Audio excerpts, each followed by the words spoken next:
Ladies and gentlemen, welcome to the port of Vancouver, named for Captain Vancouver, of course, who is buried in King's Lynn near Norfolk in England. Okay, hi Robert, nice to see you. Nice happy Sunday, everyone. So happy. Anna Marie, lovely to see you here. Hi, everyone. So, welcome. It is a much more beautiful day than yesterday. Finn, how was your landing yesterday? Terrifying. We came in at an angle. We bounced off the ground, came back down. It was very spooky. It's bad when the flight attendants are a little worried, but the flight was safe. It was just the land that was a bit freaky, but. Hi, Diane and Cindy. Hi, everyone. So it's lovely to have you here. Yes, it was a windstorm. Excuse me, it's a little chilly outside, but in a perfect way. It was a windstorm on the west coast yesterday, so much so that the ferries are canceled. So we're going to be meeting my brother today in, hi, Jolene, howdy. So we will be meeting my brother we might even see his boat coming in. He's coming over on the high-speed ferry from Nanaimo. So, hey, Susanna, we're so nice being here. So, yes, basically, of course, we're having Christmas and Hanukkah. Hi, Anne, nice to see you. We're having Christmas and Hanukkah and everything in Banff this year. Finn has one more exam, so it just worked. And, of course, I have millions of air miles, so we flew down to have a weekend here, catch up with family. Hi, Lucy, lovely to see you. Hey, Michelle, nice to see you.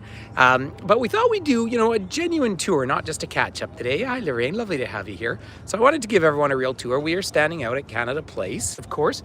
Now, last night, you might have seen on Facebook, we put up a quick little video of sunset. So yesterday was more just heavy wind. I mean, so much so, the road up to Whistler is blocked today from landslides. Huge windstorm, but then it's cleared out, and sunset was just spectacular last night. Down at English Bay, we were down by the Laughing Statue. But we're here at, of course, famous Canada Place, and I want to give you some of that history. But first and foremost, 10 hours of no power. Yeah, exactly. Oh, float planes taking off. Everything is up and running. So I'm just going to quickly turn this around for a second and look over towards, of course, Gastown. Early Vancouver was known as Grandville, although it was not a Grandville, it was a very, very rough place. And there's so many stories around here which are fun to read. But there is the sea bus terminal. You can see the harbor tower. That's a tower up above with the observation deck. But the sea buses go back and forth. It takes 15 minutes to cross to North Vancouver, which is awfully beautiful. And, it's just gorgeous. We're actually going to have dinner today over at Lonsdale Quay. But I just wanted to point out while we're here, so we're looking down to Gastown. Thank you, Anne. That's so kind of you. But as we look across, this is historic Vancouver itself, again, initially called Granville, and it was all lumber mills in the early days. Now, we used to talk about Gassy Jack Dayton, who was the early so-called mayor, but really he came here as a whiskey trader. He said to the mill workers, if you can build me a saloon, I'll give you all the whiskey you can drink in one sitting. And there used to be a statue of him down the way, and in fact, we walked down there in the rain yesterday. Oh, here goes the sea bus. I just wanted to stay here, show the sea bus coming out. It's just wonderful. Of course, many of you who follow my travels know about 6 weeks ago I was over in beautiful Hong Kong, and this always reminds me a little bit of the Star Ferry. But these are piloted, right? They actually have captains sailing them across because they have to move around shipping that's in the Burrard Inlet. We'll tell you about the inlet in a moment. But I just want to come back to this story because for many, many years there was a statue of Gassy Jack Dayton, who was originally from Hull in England. And really, he was the spokesperson of the early, very, very isolated community. And then it came out that he raped a 12-year-old Salish girl and then said she's his wife. And eventually the Indigenous community said they've had enough of celebrating him and ripped it down. And there's no plaque to him whatsoever. And oddly enough, even though his statue's not there, I still know that story. Yeah. And there's this sea bus going over. So we will take that this afternoon.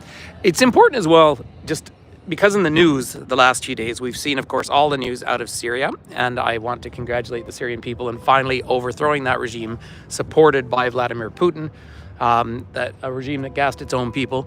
But you see people celebrating by pulling down the statues of himself and his father. And somehow I don't hear all these people defending those statues staying there. It's not a statue that is history. It's the tearing down of a statue that is. Anyway, enough of the standing on the podium about that issue, but it's important. Now, here is the Port of Vancouver. So one more thing, as I curve back, just distance, you will see some spires out there. That is BC Place, which for many years was the largest air-supported dome And then a massive storm in, Suzanne, help me, 2003, I want to say, the dome collapsed. It was 2008, but they had to, of course, build it with a permanent roof on it, and that's where they had the opening ceremonies of the 2010 Winter Olympic Games. Now, just before we started, this is the heliport over here, and the helijets that zip back and forth over to Victoria. One took off. We might see one come in.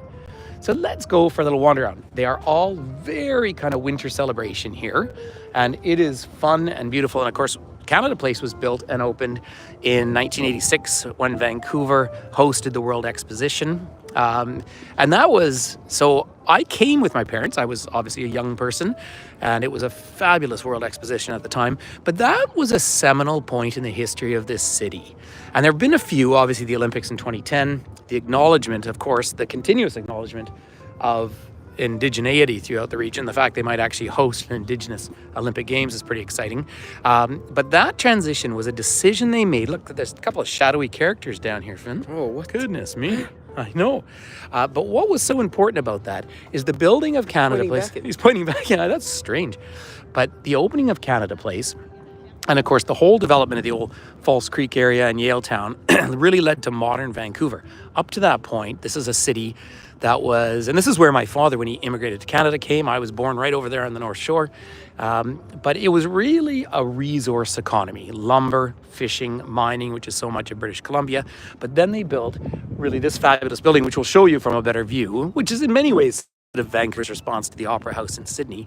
But they build this whole infrastructure, and this becomes, of course, a lifestyle city in so many ways, and a very, very important tourism city. But let's just show you about the sawmill over here for a second. We talk about early Vancouver. Finn and I have had a great time laughing at some of the plaques as we go around. But there you go. By 1865, what we now call Gastown was a rowdy mill town filled with drinking and gambling. Saloons were made open all day and night, 7 days a week, condoned by Captain Stamp and his sawmill company on the south shore of Vancouver. And then we were talking about, there was a Far Side comic once upon a time of one of these giants. Of course, these are old growth trees, sequoias, right? These are the northern sequoia, so among the biggest trees in the world. And that's why the industry of lumber is so important. Do you know in British Columbia, it's down about 1% of the forests are actually truly native forests now? Wow. So yeah, I mean, it's a shocking statistic in its own way. But this Far Side comic of one of these giant 1,000-year-old trees felled, and they're reading the ring saying, this is when it survived a tsunami, and this is when it survived a fire. And then, of course, it doesn't survive an axe. So just an interesting point. But as we look across, one of the great features of this city is, of course, the 1,000 acres out there, the 400, whatever that is, in hectares. Stanley Park, set aside in 1888. I've done many tours over there over the years. And anytime I do a real live tour, driving tour here, I go into the park. You come in, there's a statue of Lord Stanley, hence Stanley Cup. And the Canucks got creamed last night by Boston. But there's a statue up there. And I've never been able to prove if the quote is actually truly his quote or not. But it literally says, I'm going to missay it, but for all creeds and colors, this park is for everyone's enjoyment. And they declared Stanley Park. If he said that, that is wonderful, because Canada Place is a second name right now. You can see some of the sales up here. As of 2024, it is also co-named Canada Place and Komagata Maru. And Komagata Maru, of course, was a Japanese ship that brought over 374, mostly all Punjabis, who were, of course, British subjects in 1914, landed here. They only let 12 or 18 of them off the ship. The others were stuck out in port here for 3 months, and this was the contiguous journey law. Basically, it was racist exclusion, and they were sent back to India, where they landed near Kolkata. There is a monument there from 1952, and many of them were then shot by British forces in India. So now, of course, a huge percentage of the population is from the subcontinent here. So, yep, another big bit of history. And thank goodness we're talking about these things. You know, in fact, one of the plaques we talked about earlier was when just days after the founding of Vancouver as a city in 1875, they had a massive fire, and the Squamish people who live over and still have land that'd be some of the best, most expensive real estate in the world over there, canoed over to rescue people from the Great Fire. So, you know, really amazing. So there's three main Indigenous groups in the valley here, and it's unceded territory. That's important. Now, as we look across the north, we could see a little bit of fresh snow this morning on the mountains, but we're looking up towards Grouse Mountain, right over on the North Shore there, and then Mount Seymour over to the right. And then the British properties, built by the Guinness family, indeed, very Irish. And that's where Cypress Bowls. So 3 ski hills. Here, by the way, I'm just going to give us a minute or two just as we come in, because here's the very beautiful painted sea bus coming in the distance here. Hi, Richard. Lovely to have you here. Thanks for joining us. Now, interestingly, at 4 p.m. this afternoon, there is an important funeral here in British Columbia, in Victoria, I believe. John Horgan, who was Premier from 2017 till 2022, and then he was Canada's ambassador to Germany, has died of cancer at age 65. From all accounts, a very, very good man. He left power, and then David Eby, who's the Premier of the province right now, a New Democrat, took over, and they just won the last election. So, but it's a sad loss. Gentleman was way too young to go. But there's the sea buses. What a wonderful system. So if you live over on the North Shore there, you ride your bike or walk down the hill, take the sea bus over, and you wander into town, and you don't need a car at all. Now, in the distance, we'll get a much better view of it. It is very sad, Susan. I totally agree. You get the largest float plane fleet in the whole world. Oh, Stephen's Folly. This is really interesting, by the way. And I was talking about this for some reason the other day. Oh yeah, I was giving a talk at a retirement home in Calgary, and I had a picture of Winnipeg up, and say Winnipeg's economy kind of collapsed in 1914, not because of World War I necessarily, because of the opening of the Panama Canal. Well, this fellow Stephen, who was an early parliamentarian, built the grain ports that you see down over there in the distance, and they opened in 1914. Well, 1914, the Panama Canal opens. However, you have this economic collapse that happens because of World War I. And so it sat there, and they called it Stephen's Folly. For 7 years, they just sat empty. And then, as the war ends and the Panama Canal starts really working, grain starts to be exported from Vancouver here and Prince Rupert to the north. And this is, of course, so incredibly important to all the farmers of Western Canada, Alberta, Saskatchewan, Manitoba, and even all the way over to Ontario.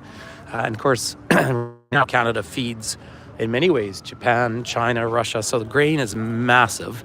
And that's why we never want the Longshore, who run all of these ports, to go on strike. And they do all the time. Oh, there it is, Finn. All right, Finn. Finn's going to tell everyone about this tugboat. So this morning as we were walking along, we've seen this tugboat, which appears to be doing little circles and hitting into the side of Canada Place. It seems as though the crew may be confused. We were thinking that since it's unionized, maybe they're trying to be busy on a Sunday, get your time and a half. But it seems to be doing little donuts and then hitting Canada Place. And as far as I'm concerned, Canada Place is pretty solid on the ground. Yeah, it doesn't seem like it's floating away, but it keeps coming in. Now, of course, they expanded this in 2010, like 2021 again, and it can take, I think, 5 cruise ships at the same time. This is where all the cruises take off to go up to Alaska. But this boat, now yesterday it was moving really quickly, and I wondered if it was shoring up something because of this massive windstorm. But today, hi Tommy. Today this one is just going, yep. It's sitting over there, and there's a lot of people on board. I was saying to Finn, if he wants to have a good long-term income, come work as a longshore here in this city. Maybe they are. Well, so Lucy, maybe they're training. That's exactly what we thought. But he thought it is a Sunday as well, and so it's hard to say if they're training or not. I like to think they're doing something. So here are some Christmas bells, and this year, Finn. Want to tell us the cow story? Sure. So, 19 Olmage, captain of the tugboat Defender, loaded 9 head of cattle onto a barge to be towed from Garth Lawrence's Gambier Island Sea Ranch to the loading dock in North Vancouver. So I'll spare you the rest of the details. They all jump off the boat, and they had to do a sea rodeo. 7 cows returned, 2 were lost, but you can believe that they made it somewhere else if you'd like. That's fun. Hey, there's Tommy checking in from Edmonton. Oh, is he one of your buddies? I don't know. Here we can see a couple of guys check in from. There's a couple of nice looking fellas. Yeah. Well, one. One, yeah. You can decide which one, ladies and gentlemen. Good morning. So, modern Vancouver, of course, you have this massive economic boom that you can really track to Expo 86. Oh, you're new here. Well, great to have you here. So, Tommy, Finn goes to university in Edmonton, and he's at the Faculté Saint-Jean. So that's good fun. But he's done for the the season now. By the way, out in the distance, maybe if you have good eyes, you will see a little bit of the Lionsgate Bridge. And the Lionsgate Bridge, of course, was built by Guinness money. And the Guinnesses also bought the Marine Building, which went bankrupt in 1930. One of two main Art Deco buildings out here. And as we curve around, you'll see all that huge piles of yellow out there. So those are powdered eggs going off to China. No, they're not. That's sulfur. Oh, nice. That is sulfur, of course, byproduct of petroleum industry. You can buy a ton for about $35. Tugboat again. We keep looking for seals out there in the water as well. So you can buy that and they use it for pharmaceuticals, but it just sits there and it's a byproduct. And so you'll see these trains coming through Western Canada, coming through Banff, where I live, of course, and they'll be all yellow. Say the heaviest trains that we have on the tracks are the coal trains. The coal port is just down to the south, right by Tsawwassen. And in Tsawwassen, that's of course where you take the ferry over to Schwartz Bay and on to Victoria. So my brother's coming over from Nanaimo on a new high-speed ferry, which is just fantastic.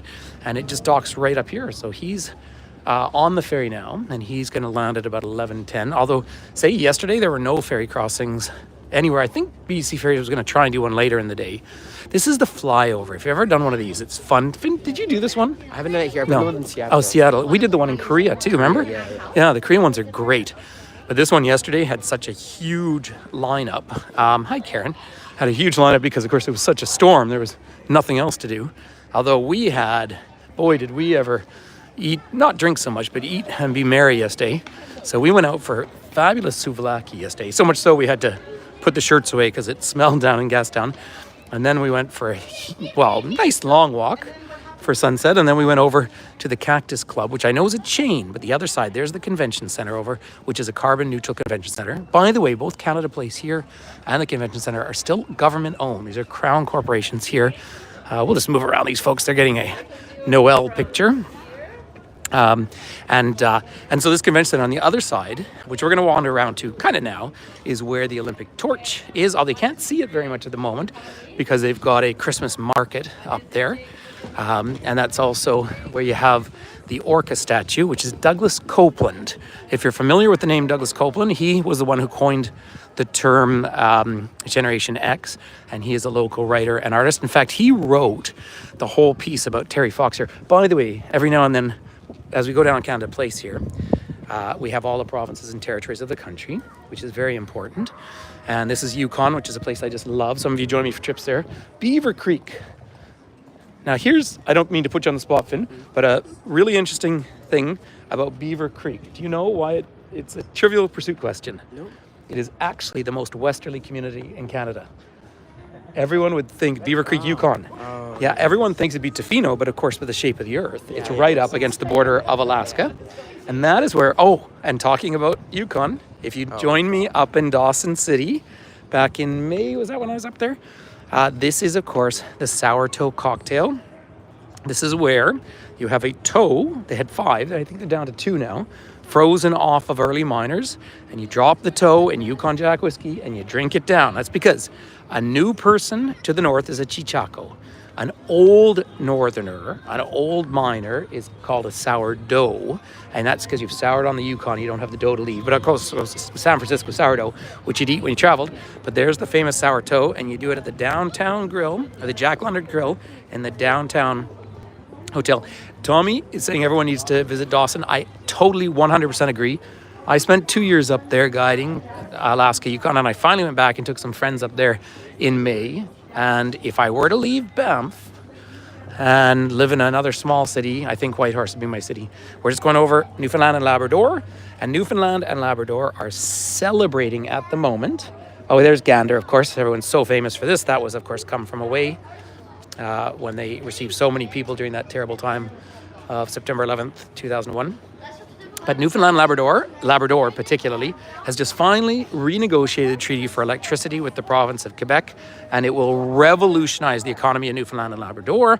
And it wasn't that Quebec was doing it out of just the love of their heart, but they needed to secure a lot more electricity, and so they've renegotiated what was a very poor deal for them. And this is going to mean billions of dollars coming in to that province, which, of course, historically one of the poorest provinces in this country, one of the friendliest and nicest as well. So we're just wandering along. We're about to cross over. We're in Nova Scotia now. Yeah, which is great fun. But we're going to have to go up and see if we can't find some of our own home stuff. But really why I love this walk through here is this was all built, of course, first of all, for that 1986 World Exposition, and then 2010 Olympics, and of course the cruise ship business is huge. I love this one. And we're in New Brunswick. Finn has to come and show you this. I am going to make a short and put it up on YouTube. But ready, Finn? You got to tell us the story. Right, so this is the best story along this entire walk. Well, Sure we haven't even seen Alberta yet, but together. But a most remarkable frog. So in 1885, Fred Coleman, so pick this fella here, found a frog. A frog jumped into his boat. It was about 7 pounds, 3.3 kilos. So he fed it bugs, cornmeal, and whiskey. Whiskey. She grew to tip the scales at 43 pounds. So just imagine this frog, the size of a large dog or a child, just drunk on whiskey, with the tongue large enough to catch birds. And then, in a lovely, lovely Canadian maritime twist, a fisherman threw a stick of dynamite into the lake, which unfortunately killed the frog.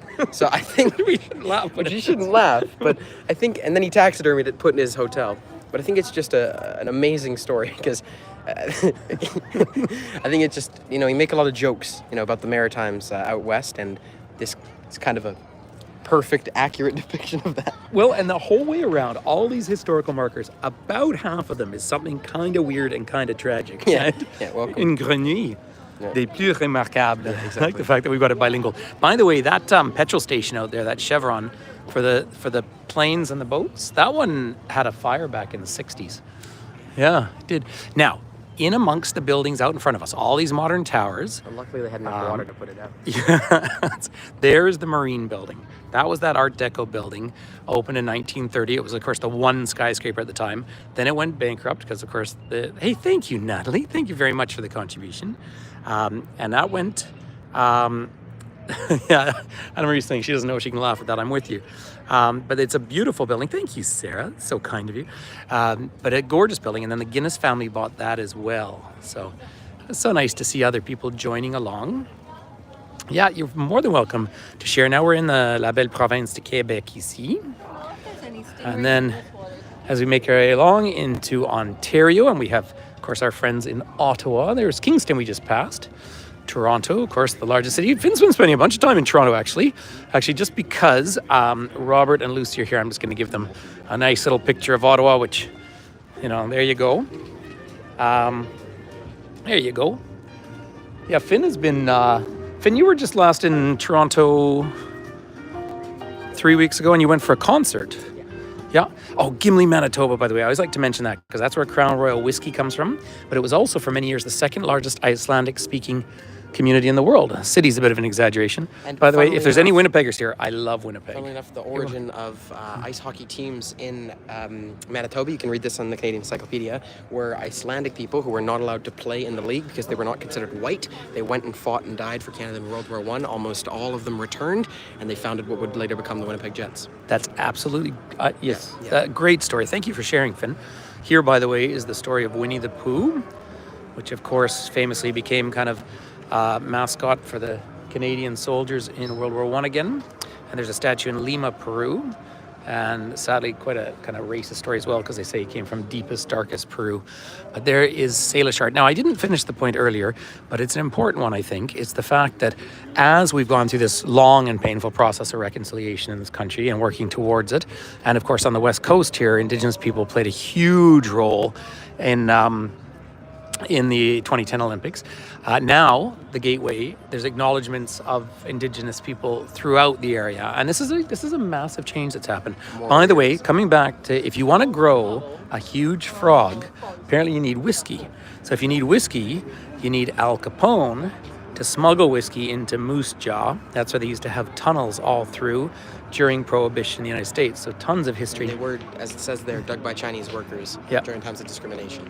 Yep, and now there's another story. Of course, 30% roughly of Vancouver speaks Chinese, and we say for here's Alberta Stan, for every kilometer of train in the west of Canada, roughly 2 Chinese workers lost their lives.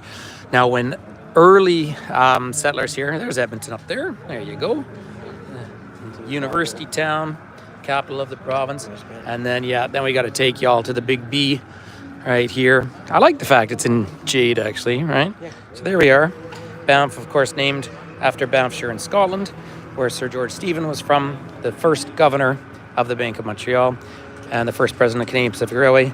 And our beloved Jasper, which only about 2/3 of it is still there after the terrible fires this summer. So our heart goes out to the people of gorgeous Jasper. I just stepped over Barkerville, really, which is the history of British Columbia. Those are the gold fields way up in the north center of this province that really led to British Columbia entering confederation with Canada, because the Canadian government paid for the Caribou Trail, or paid off the debts from that. But also, even though many of the miners were from the United States, they liked the governance of the British to support their mines and their claims. So here we go, the Salish Sea, the journey. Indigenous people have traveled and lived within Vancouver's vast territory for thousands of years. By the way, I don't want to try and take us down there. Down in the tunnel below the building, there were 2 poems. I took a picture of one, but the other one is called The Last Wolf, and a local First Nations chief has written it, and he was telling his grandson about the wolves, and they never heard the wolves because they're all gone. It just brought a tear to the eye. So here are the 3 Indigenous communities down through this area. It's okay, thank you. People are so nice. See, remember, about 23-25% of everything considered Hollywood comes from Vancouver here. And so when you walk around filming like this, people really step back and get out of your way because they think we're probably Vancouver Film School students. Here's the Squamish people. That's all the way. Yeah, maybe. Maybe I'm the professor. Yeah, and Musqueam. These Musqueam people here, fabulous culture, by the way. They own so much of the land out towards UBC, University of British Columbia, out in Point Grey. And why I mention that is some of, again, you're probably arguably the second most expensive real estate in the world after Hong Kong. And so to have some of that land and their unceded territory, pretty incredible. The gentleman's fleece in front of us, Bella Coola, that's up the coast here. It's only accessible. Oh no, Bella Coola you can't drive to. It's Bella Bella. It's only accessible by water. These lights, I don't know if I'll have a chance, but tonight, say we've got a family dinner and everything, but I might try and just do a little 5-minute film of all the lights in the evening, because it is just so beautiful. And you will see as well, beyond you've got the Canadian flag, Vancouver, it's not blowing, and then of course the Pride flag. This is a very progressive city, and they have a very good, this city really likes the Premier of the province. It was a tight election that came through. Now, central Vancouver, it's nice, it's cool. It's probably 10 or 11 degrees Celsius here. So at home it's kind of -5. But I wouldn't want to try and drive home today. The Coquihalla, which is the big highway up from Hope, is under snowfall warning for 3 days because of all these storms. We're just hoping that snow makes it up and over to Lake Louise. But really, from here, if we walk straight ahead through those streets in the distance, we would take Finn and I at a good pace, 20-25 minutes to be on the water on the other side. Downtown Vancouver is a peninsula. It's not very big. It is extremely dense. Some people argue that there is more density here than in Manhattan, although always very relaxed and very calm. We probably walked, what do you think, about 8 or 9 kilometers yesterday? And why I mention that, it's just kind of fun because you get the perfume of Vancouver. What's the perfume of Vancouver, Finn? Cannabis, yeah, which of course grows wild in British Columbia. That's part of the reason it was totally legalized in this country. Perfume of most of Western Canada. It is. Most of Canada, yeah. So there's the drop. That is also another piece of art by our same local artist. And then there's the carbon neutral building. Finn, how are we doing for time, kid? Oh, we're already at 30 minutes. 11, yeah. Almost 11. What we'll do, I want to try and see. Okay, we'll turn right down here rather than going all the way around, because I want to see if we can see Uncle Graham's boat coming in. I'll just want to try and show everyone one more time. There's the Fairmont Pacific Rim, and then there's a apartment block further along. I think it's the green one, where the top floor apartment sold quite a long time ago now for $20-something million, but their monthly maintenance fee is over $20,000. Can you imagine? But there is that Fabulous building. Now, for such a young city and such a densely populated city, there are very distinct neighborhoods. So we're down towards Coal Harbor, which was, of course, where coal was shipped in the early days. But now that's really the business center. But a lot of the businesses actually moved out because there's so much demand for apartments. But really that transitional point of that 1986 World Exposition, when things really change, becomes such a lifestyle city, and so many people work in the film industry, but service industry. None of those are 9 to 5 kind of jobs. By the way, the one thing that I'm always militant about when you're in Vancouver here is you have very clear bike paths and you have very clear walking paths, and they're well marked. So don't be one of those tourists who walks right down the middle of the bike path. Yeah, in fact, that's interesting. I didn't notice this plaque before, Finn. There it is. It's talking about the Marine Building, once the tallest building in the British Empire. Et merci, ça fait tellement plaisir. But if you stick with us, and we really do appreciate your contributions, everyone. If you stick with us for a few more minutes, we'll go around and we'll try and see a couple of float planes taking off, and we'll see if Hulu comes in, and that's the high-speed ferry that my brother's coming over on. Unfortunately, his wife is not joining us because they had dog care issues. But you can come here anytime you want and read all of these different piers. But that sign over there for the Hulu, that's the ferry right there. Oh, it's a quesada, Finn. Yeah, we were looking down in the distance yesterday, and we weren't sure if it said Quiznos. I'm not sure Quiznos exists anymore. Someone got dipped on by a gull, and the gulls are quite ambitious. Oh, see, Finn, there's the same tug. I think maybe. Oh, you're very welcome, Mary Lou. It is fun. And see, I don't know what it's doing. Whether maybe those natural blocks have to actually just be kept active. By the way, yeah, Hell's Gate. This is 1913. Hell's Gate is up the Fraser Canyon. That is the highest volume of water that comes out through the Fraser River. Now, if we were on the other side of Vancouver, down on the south side, and the city of Delta and the airport, the airport's an island, that's all from the mighty Fraser, the largest river that's solely in British Columbia, and they call it the greatest salmon river in the world. And they had to build a big salmon ladder. Of course, salmon are such a huge part of the economy here. Thank you, Diane. That's much appreciated. Have a look at this lovely drop. It's a Douglas Copeland as well. And then around the other side is where you have the pixelated orca, which is a pretty neat thing to see. But we're going to come down here. Oh, there's a big freighter coming in.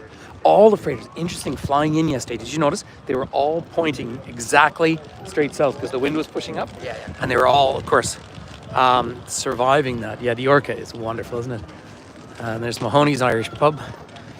Let me see. So Uncle Graham's Ferry should be zipping in here pretty quickly. There's the float plane port over there. Just lovely to see. And of course, you have the Royal Yacht Club. They say the 2 happiest days in a boat owner's life are the day you buy it and the day you sell it. But the British property's up in the distance. By the way, where the top of those houses are up there, that is pretty much the snow line in the winter. And then above there is Cypress Bowl ski area. That's where they did all the aerials in the Olympics, and also the ski cross and the really rough stuff. But I think there's a seal out there, Finn. Yep, there's a seal in the water. See him? There he is. Yep. All right, let me see if I can zoom in enough for everyone to. Come on. The zoom is not. I'm not very good at the zoom. Oh, Finn's gonna do it for me. There we go. Yeah, there you go. Yeah. Oh, he's gone underwater now, or she. Yeah. Anyway, lovely seal. That seals the deal. So North Vancouver, then the municipality of West Vancouver, and the municipal district of North Vancouver. 3 things over there on the North Shore. All adds up to about 350,000 people. Do you see it, Robert? Great. 350,000 people. Greater Vancouver is Vancouver, North Vancouver, West Vancouver, Surrey, Coquitlam, Port Moody. What am I saying? Delta, New Westminster. Look at all the cormorants down here as well in the distance. Such a lovely ecosystem. So much fun. I don't know What time is it? 5 past right now? It is, yeah, 4 past. 4 past. Yeah, he's meant to dock in 10 or 15 minutes, but I don't know. I don't know where his ferry is. It has to come in under the Lionsgate Bridge. There's no other way. By the way, Burrard Inlet, the average depth is 66 meters. Burnaby, thanks, Susan. Of course, that's where Joe Sakic's from and Michael Bublé, who people will be listening to all over Christmas. But the first narrows are where the Lionsgate Bridge is, and the second narrows are the Ironworkers Memorial Bridge down there. The average depth, 66 meters in here, and one of the cleanest industrial ports in the world, so they have to change ballast out in the water before they come in to this area. And so it's very busy, but we've had a lot of strikes in this country the last little while. Canada Post is on strike. In fact, someone asked me today for my address, a friend in the States, and I said, thank you so much. I'm sure you're asking about Christmas. Don't mail anything because we're not going to get it. And in Banff, we already have pretty slow service. So there we are, ladies and gentlemen. What we'll do, I was sort of hoping the Hulo would come right around the corner because it has to come around there. But I believe, I took it a few months ago when I was over at my brother's house. And I think it docks like right here, but maybe, I don't know. We'll find him. We'll find him, and then we're going to hang out, and then we're going to, we can't decide. It's much better weather today than the forecast. Yeah. So now we have to decide what Uncle Graham wants to do as well. So we'll hang out and have a little Christmas visit. And then the kid is home, as of the 20th, right through the holidays, more or less. Yep. So that'll be a fun time. So ladies and gentlemen, a few other things. Obviously, this was the only flight I did in December. So I've just come back from a ton of travel. We will say hi. And then I've got a trip down to Mexico, of course, in January. That is sold out, done and dusted. February, I'm still actually deciding. Then March, we have a trip up to Yellowknife, the Northwest Territories, for the Northern Lights, and then Banff. But that is already sold out. I got the last 17 seats on the WestJet direct flight from Calgary, one flight, so everyone's flying in there. Then I'm over in the UK, in England specifically, later March, and then we're doing a small custom trip to France and the Normandy battlefields. And it's going to be a very small group, but there are probably 4 spaces. Oh, full plane coming in. Good eyes, Finn. There you go. So if you're interested in coming over to Paris and Normandy and Saint-Malo, do let us know, because I'm going to keep that to a small group. And then I might be back over to Ireland, that part of the world, in May. That one's just still being worked out. But I plan on being home here in Western Canada all summer. One trip to New England in later August. That would be April 8th into Paris for a few nights, and then out by train to Caen, and around to 2 days at both the American, the British, Canadian beaches, and then Le Mont Saint-Michel and Saint-Malo. That one's just a few of my regular travelers have asked for that. Then, by the way, in the fall, we still have our trip that we're planning to Italy in October. May might be Ireland. Italy in October. And then I did put up the other day, and there's tons of interest apparently. So I might be going to a wedding in India in late October. So then I thought this is my chance to finally run a tour to Nepal. So I've actually gotten a quote from a gentleman named Santosh, some of you know from the virtual tour days. And then, of course, thanks, Sally. And then later on, of course, I have tons of people wanting to go to Peru. So I'll put on a Peru tour, and that's it. But I'm going to be home, certainly June, July, 10 days in New England in August, but trying to stay closer to home now. I don't want to have another 80 flight year. And Finn's going to be home in Banff working all summer, aren't you? Yeah. Is the plan? That's the plan, yeah. So anyway, everyone, that gets us. So peace and love. So I really want one more full plane. One more, and then I just don't understand where Graham's boat is. Do you want to text him? Yeah. Say, are you coming under the Lionsgate Bridge yet? There's just for the sheer beauty of it.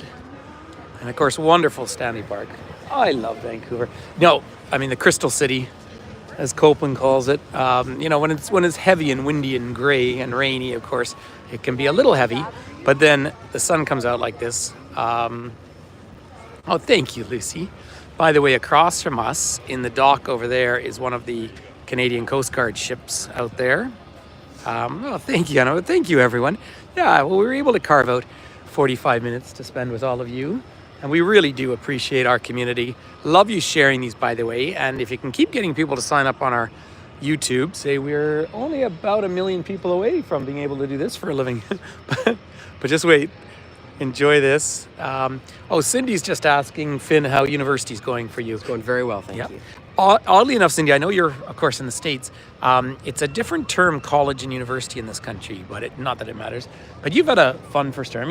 Have you enjoyed residence, Finn? Yeah, I've met some cool people. Yeah, it's been enjoyable. There is a cormorant just taking off. Yeah, and it's, of course, you're familiar with the area. Yes. And you've already come down home a couple of times. It's only 4 hours, really. So I'm just going to wait. We are going to turn this off soon, everyone, but I want to give you the float plane taking off. And it's, yeah, I still don't know. It's quite a large ship. We're not going to miss it when it comes in. You're very welcome. It's so nice to connect with everyone. Okay, just treat yourselves for a moment here to a float plane take you off because it is lovely. Here, I'll give it a bit of a... You might know there was a video went viral a little while ago. I think it comes in right over here, Finn, on the left.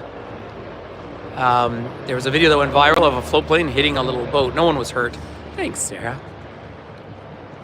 Yeah, here we go.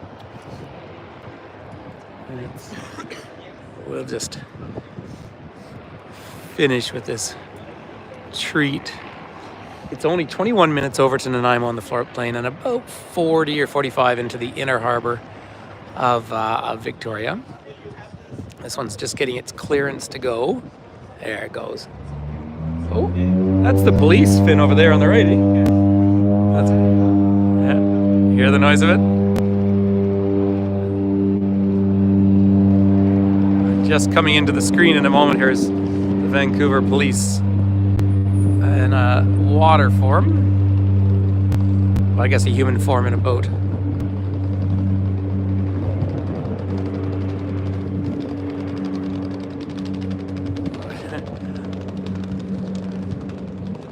There it goes. Where's now? Sorry, I don't know where it's... There, off it goes. All right, ladies and gentlemen. Isn't this lovely? Yeah, it's so much fun. All right, give us a wave, kid.